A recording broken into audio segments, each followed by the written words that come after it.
Okay, so today is January 5th, 2021, and just kind of a brief update on, what's happening with my WCB injury.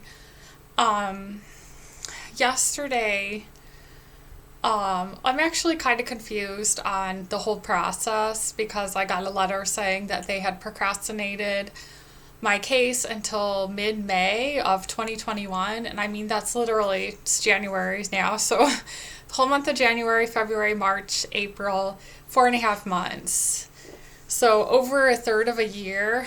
And it's like when you've been injured for so long, when you've been recommended to get physiotherapy from a specialist for so long and they've just denied you treatment, it's like they're just basically waiting for your body to heal, which is good. My body needs to heal, but the thing is, okay, I feel better when I rest, obviously, but who pays for that? I found a book. Actually, let me just get it. I found a book at the library, and I'm wearing my workout outfit, so because it's kind of hot in my apartment. I found this book called it's called The Political Economy of Workplace Injury in Canada, and I haven't had time to read very much of it, but even just on page 7, as far as I've gotten, it just says, it basically talks about how unjust the system is, that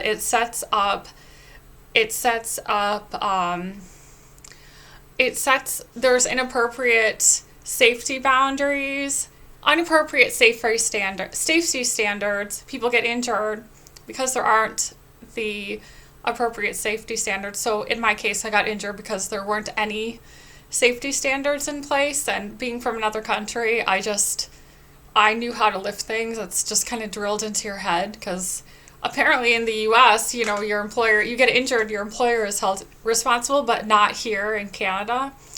And they basically, the more I study my injury, it's like the more I become enraged. And I mean, it's basically, it's become like the rest of my life. This will be my,